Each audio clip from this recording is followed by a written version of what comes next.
Going to start now. First, want to mention that all the SAA classes and the SAA learning today on the Pre-Pesah day is dedicated in honor of our community's selfless medical professionals, and they are learning merit the Refuah Shlema of SAA's dear founder Stanley Chira, Shlomo Ben Shoshana, and all those who have fallen ill. So to make sure our learning throughout the whole day is a merit of the members of the community and everyone in the world who needs a Refuah Shlema, and also everyone who's trying to help save and cure everybody else. So today I want to talk about the four sons. I'm going to share my screen just so we see it in front of us. There we go, from Haggadah. And once again, if you have any questions, please feel free to unmute yourselves and ask any questions that you might have.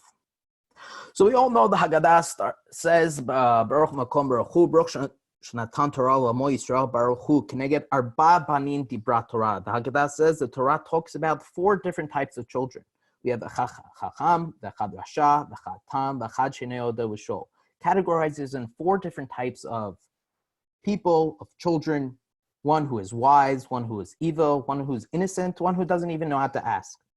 But if we think about it, do we ever categorize people like this? Do we ever, if let's say a teacher, does anybody actually say, okay, this is a smart kid, this is the stupid kid, this is the kid who doesn't even know how to ask questions? Does the teacher say that out loud? Or do parents categorize their children as such? Oh, this is the smart one, this is the brainy one. This one, you know, there's no point. Yeah, and that one, no, I don't really like him. So it doesn't make sense. Why is the Torah and the Haggadah saying to us, right off the bat, there are four different types of people when we normally don't have that?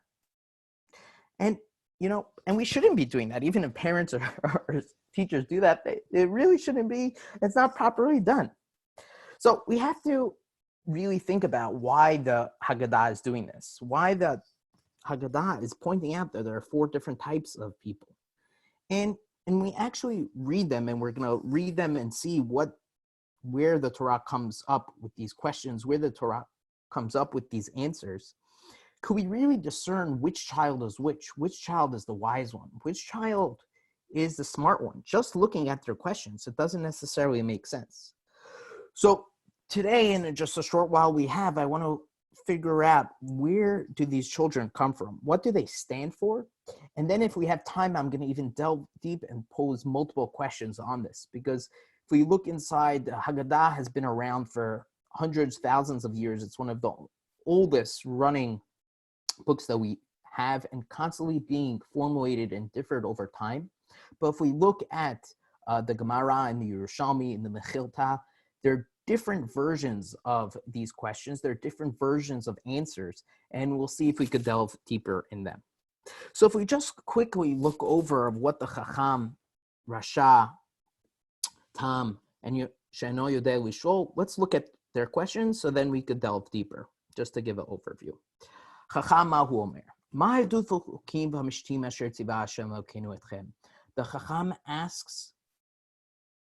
The Chacham asks, why do we have all these different types of laws? He goes and in depth, he says, we have different types of dot, chukim, mishpatim. Why do we have these? And then our answer is, because he's wise, we give him all these halachot, we give him all these answers, and we keep on going. Now we have the Rasha. The Rasha asks, Ma avodah azot lachem? What is this avodah that you are doing? And the Haggadah there points out, lachem de lo. He points out it's talking about you guys, and he doesn't include himself. And therefore it says kafar bi'ikar. He is apostate. He is the one going against the whole entire Torah. And therefore we say, we poke it in his face, and we say, this is why Hashem took us out, me, and not you. And if he was there, he wouldn't be taken out. Tom, what does he say? The simple one. He says just mazot. He doesn't have a full question. He just says, what is this all about? And you ask him, and you answer him very simply. Hashem took us out with a strong hand. And then the last one, person who can't even ask, you open up for him. Because it says,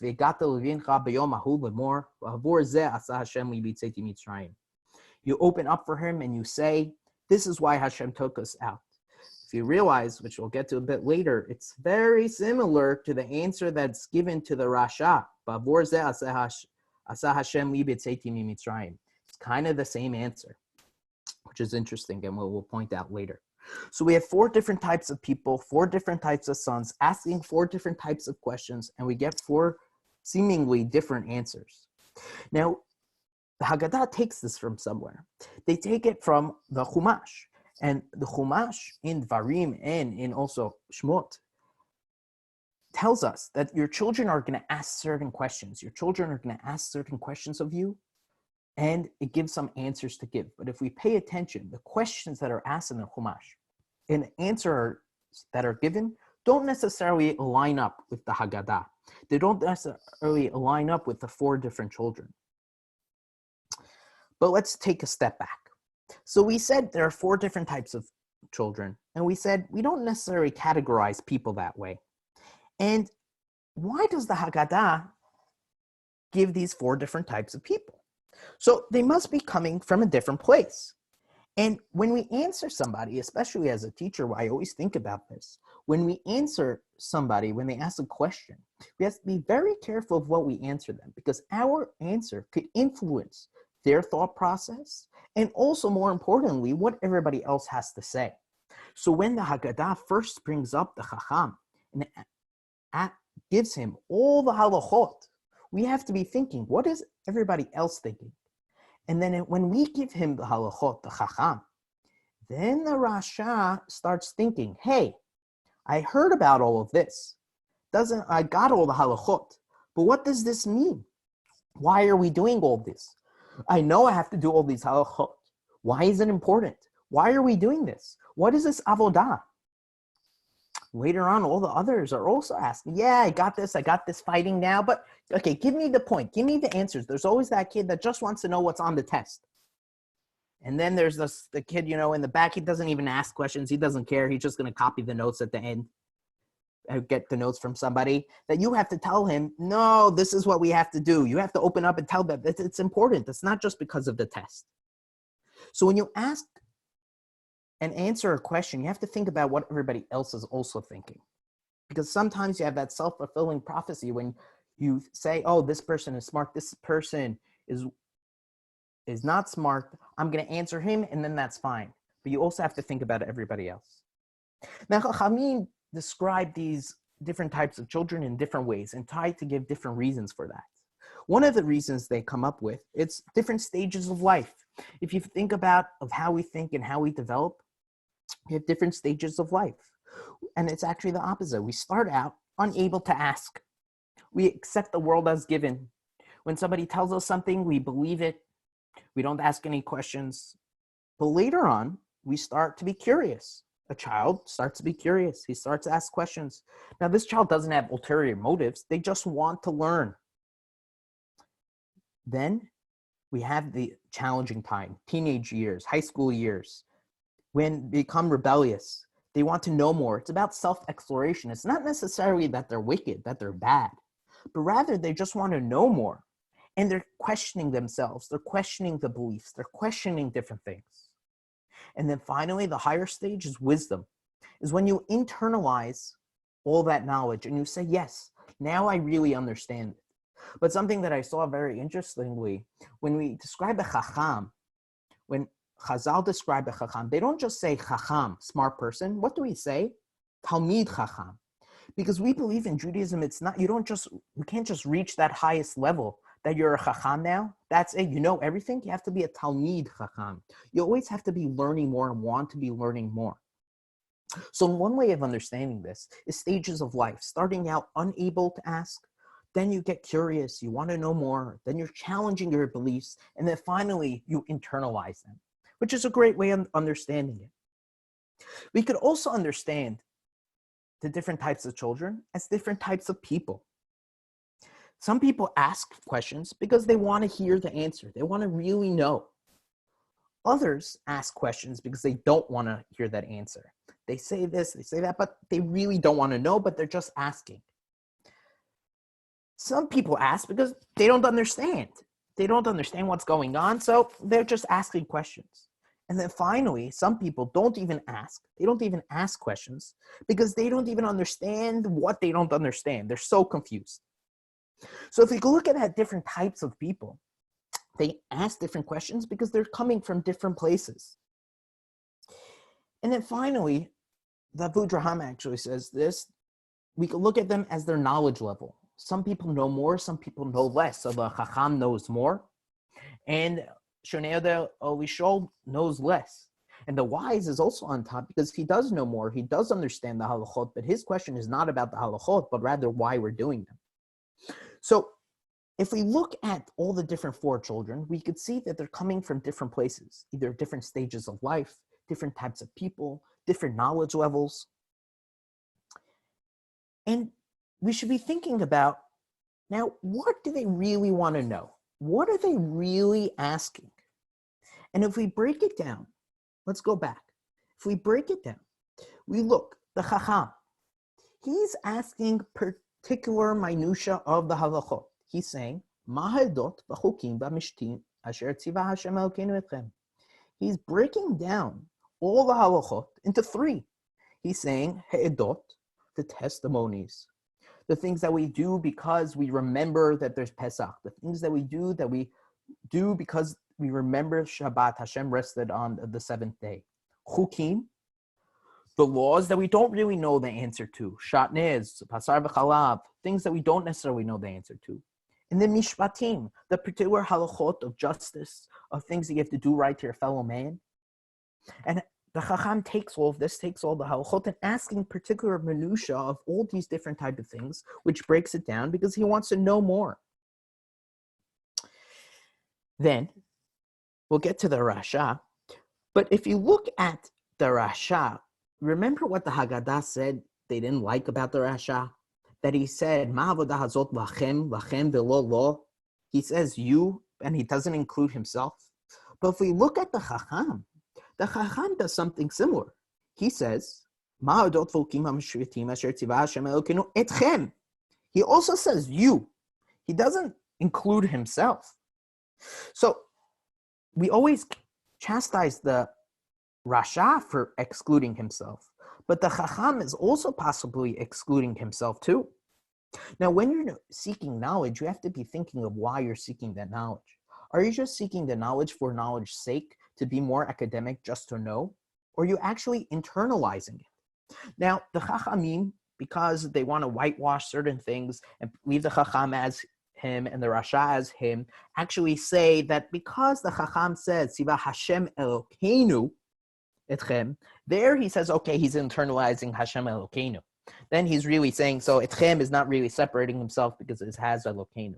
But if we don't do that, if we don't do what the Chachamim there just to make sure the Chacham is nice and the Rasha is not nice, we say that we have to think about when we're Chacham, when we're actually, for intellectual curiosity, are we asking for the sake of just knowing the information?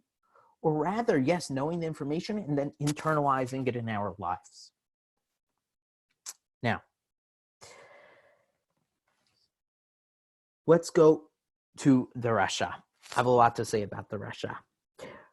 The Rasha is always, if you look at different picture Haggadot, a lot of different Haggadot have a lot of pictures over the years. You know, now we have children's Haggadot, they have a lot of pictures, and they always categorize the Rasha as this wicked person, always either a jester or someone who's doing something wrong or sneaky. But is that really the case? Is this Rasha really a bad person? Let's look at his question. Maha avodah hazot lachem. He's asking about maha avodah. Chazal pick up on this. And he's asking, and later we'll see in the Yerushalmi Mechilta what it really says, he's asking about the avodah, the torech, the work that you're doing. Because if you think of the Rasha as a wicked and he's saying something bad, he's saying, hey, we have this, I just heard what the Chacham got all the answers, all the halachot and all these things, and he's thinking, hey, Pesach is all about freedom. It's all about being free. It's what we should be able to do. You're telling me I have to worship Hashem, I have to do all this work, I have to do all these mitzvot? That's also a torech. That's also avodah. I thought now we're free, we could do whatever we want. If I wouldn't want to be free and wouldn't want avodah as servitude, I could have been left in Egypt with Paro. I was a servant then. Now I'm also have to do this avodah, this torech, this worship of Hashem. I also have to work hard in all these different things because he doesn't understand what freedom is about. There are other classes today on the essay. If you want to hear about freedom, I don't want to talk too much about it, but a little bit about freedom. It's not necessarily freedom. You could do whatever you want. And Rabbi Sachs discusses freedom from freedom too, but it really is about what you're able to do, the responsibilities that you now have. Yes, you're not forced, and freedom is not necessarily being do whatever you want, but rather put in a certain mold of having responsibility and doing what's right and following what Hashem says. Having those responsibility and putting upon yourself those restrictions, that's what freedom is. And the Rasha doesn't necessarily understand that. Another thing the Rasha does, he separates himself from the community. It says, kafar bi'ikar, the Haggadah says about him. He is separating himself from the Jewish people, and that is a big problem. Because being a Jew is about being part of a people.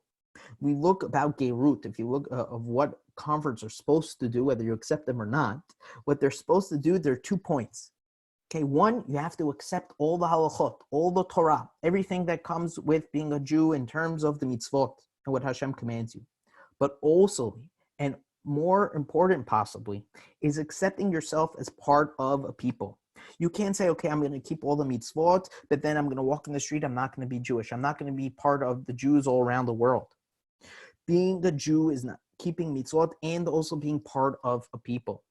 We see that in the story of Moshe, and that's why Moshe was an exemplar of what a leader is. Moshe, when he was still in Paro's house, why is he the greatest leader? Why was he chosen to take Bnei Israel out? Because the first thing we see what Moshe does, it says he goes out to the people. He sees Bnei Israel, he sees what they are doing. And then he sees the Mitzri hit the Ivri, he does something about it. Later on, he sees 2 Jews fighting, he sees it, he does something about it. Later on, he goes out and he sees by the well that the Midianim were mistreating the daughters of Yitro. He sees that there's a problem and he does something about it. He's somebody who says, I am a part of these people. Even though he was separated before and he was part of Paro's house, he was saying, I'm part of the people. I am a Jew. And that's why he's the exemplar of a Jewish leader, because you're part of the leader. And the Rasha separates himself from that. But like I said, the Rasha could be seen in 2 different ways. The Rasha, you could see him as separating himself from Judaism. You could say he's fighting the halachot also and saying, why do I have to worship all and do all these things, this Torah? But if you could look at the Rasha in a different way also. If you look at what we do to him, it says, you bash him in his face. And you said,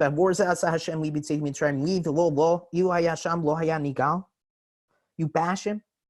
Would a parent ever do that with a child?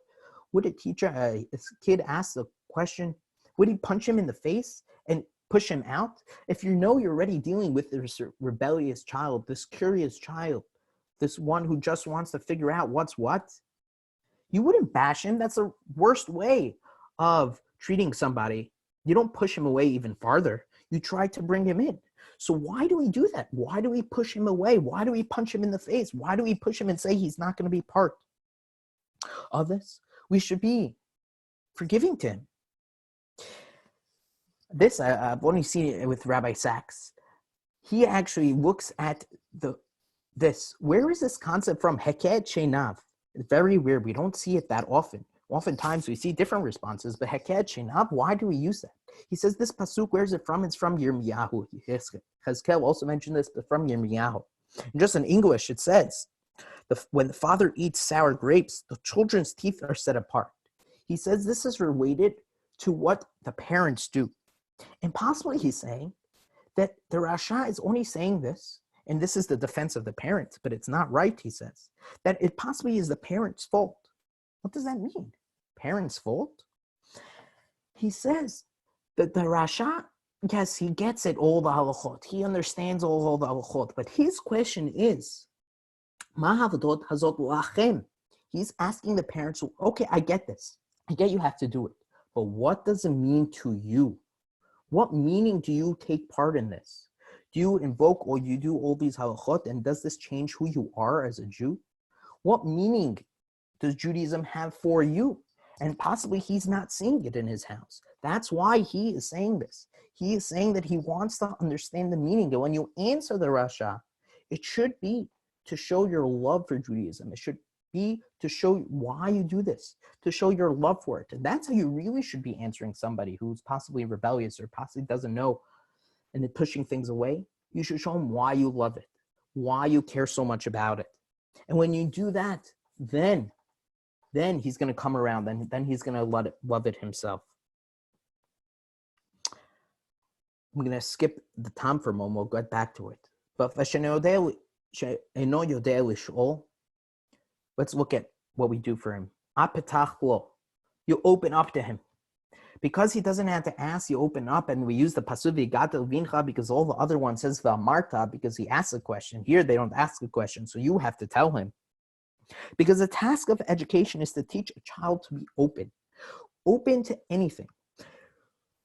When somebody doesn't know to ask a question, it's not necessarily he doesn't know, that he doesn't know the answer or he doesn't know what needs to be asked, but rather possibly he's intimidated. He's intimidated because he's scared.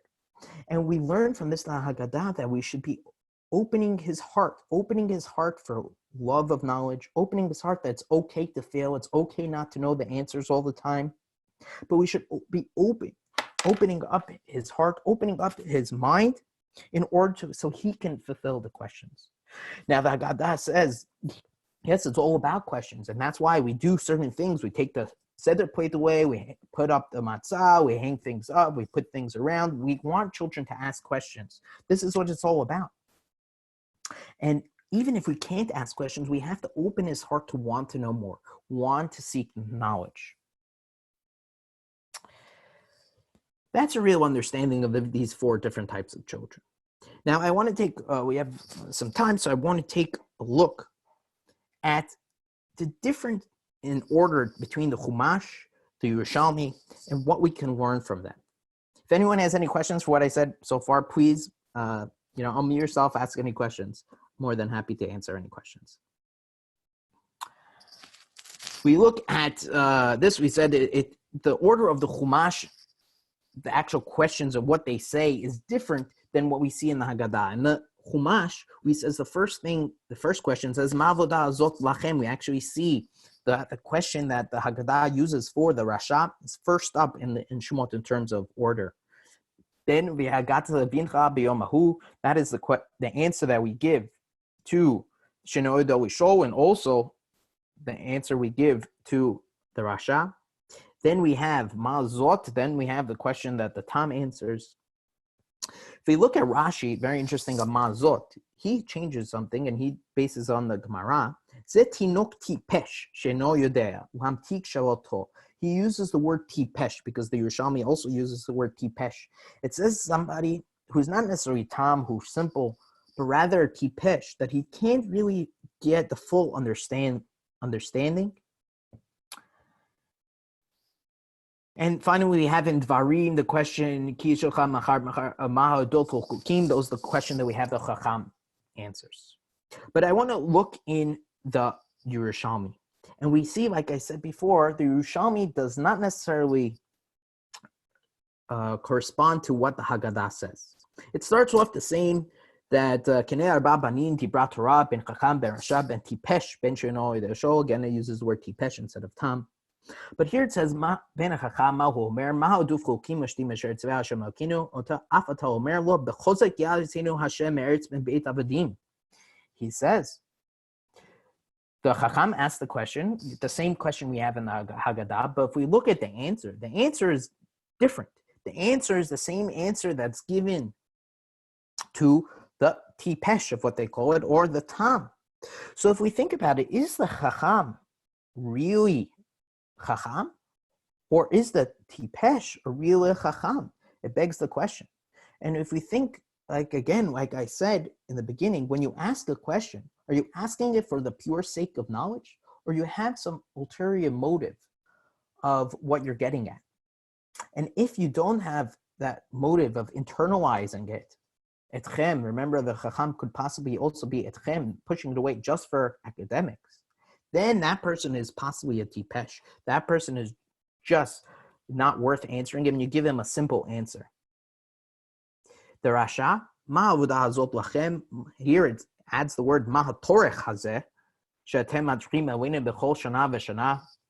He adds that the Torah, the work that he's doing, that every time you have to do it, and you answer him, Bavur zeh aseh Hashem li asa wasoto ish lo asa, and if he wasn't there, he wasn't nigal. Then tipesh, the tipesh ask mazot, and then here we have the answer that we normally give to the chacham. Here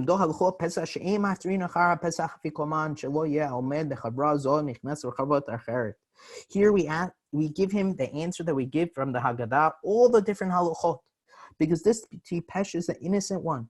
He's actually wants to know, according to the Yerushalmi, he wants to know the answers, unlike the Chacham, who's just possibly doing it because for academic reasons, to show off that he knows all the information, you just answer him simply. Here, the Tipesh is the one who really wants to know, and you give him all the details. And then, it's similar. You patach lo, you have to open up, and then you tell him all the different things. So we see in the Yerushalmi that there's a different order and different questions, and we have to beg the question, why is that? And I think one of the answers could be is the Haggadah is trying to teach us all those things we started off with, try to teach us all the different types of people, the different stages of life, and is trying to teach certain things. Here the Ritva says that the Torah wanted to show us that there are different types of people, and therefore he had different types of questions for different types of people. We mentioned Avud Raham of what his is talking about the knowledge. That's why the Torah orders it in terms of how much knowledge they have. The Vilna Gaon actually thinks there's something different. The order is such so we don't have the Rasha at the end and we put it together. But I want to focus, just we're ending shortly, but I want to think about what we could learn from this.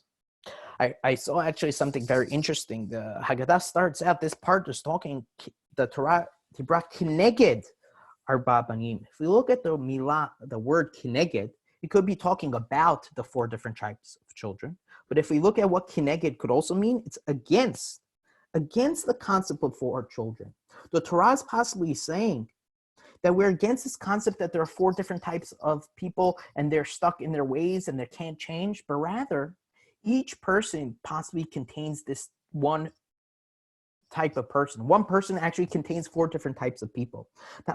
They're connected. The Torah is against the concept that there are 4 different types of people, but rather they're all one person and all different thought processes. Like we said in the beginning, it might be stages of growth, stages of life, stages of knowledge. The Lubavitcher Rebbe says something also very nice. He says that what should we be thinking about? We should be thinking about the beauty in this. That if we think about it, all 4 children are sitting at the Seder table. We're not excluding one or the other. We have all different types of people at our table, and we have to answer them. And in life, we have all different types of people in life. We also have to talk about how we talk to each person, how we accept one another. If we just look at his words, I could read this in English if it is easier. But he says that there's a vav connecting to one another, and all is not lost for the wicked one, for the Almighty has arranged that he is next to the wise. One can help him and improve his ways. The wise one should not say, "What do I care about the wicked one? Let him do whatever he wants." For all of Israel guarantees for each other, and it is incumbent upon every single person to help bring him back and to a good place. The wise one must also remember that sin crouches at the entrance. He has to be careful. Even though he's supposed to help the Rasha find his ways, he also has to be careful he's not influenced by the Yetzer Hara. And then when we put them all together, when we connect them, we realize we should be accepting of one another. We should be there to help one another, regardless of their knowledge level, regardless of where they are at that point, because we're all here together. As we know, the Rabbi also says not here, there's a missing fifth child. And I heard Rabbi Dana spoke about this earlier today, that there's this child who's not even at the table. That's his foregone. He's already lost. And that's a sad thing. We should be thinking about the people that are at our table and all around us in our lives, that we should be embracing one another, whether they're seeking for their own knowledge, whether they're seeking to internalize it. We should realize what types of people we're dealing with. Because when we know, then we're able to answer. Because when somebody asks a question, we should be thinking not just what words are they saying, but rather where are they coming from? How could I influence them to be better? How could I influence them to bring one another together? And that's what the Haggadah is trying to do all the way at the beginning, is trying to tell us that the Torah is talking about these different four types of people that are here together. And yes, we can learn one thing from another, but the important thing on Pesach especially, fortunately, we can't have large seders. But even the seders that we have with our small, intimate group, we should be thinking of who they are and what we could do and how we could help them, that we should accept one another. In our lives, oftentimes we think and put stereotypes for this person and that person, but we should put that all the way, the Haggadah is trying to say. We're trying to bring everyone together, especially around the Pesach Seder. So I hope in the short time we got to know the four children, got to know who they are, a little more about them. And I'm happy to take any questions that anybody might have.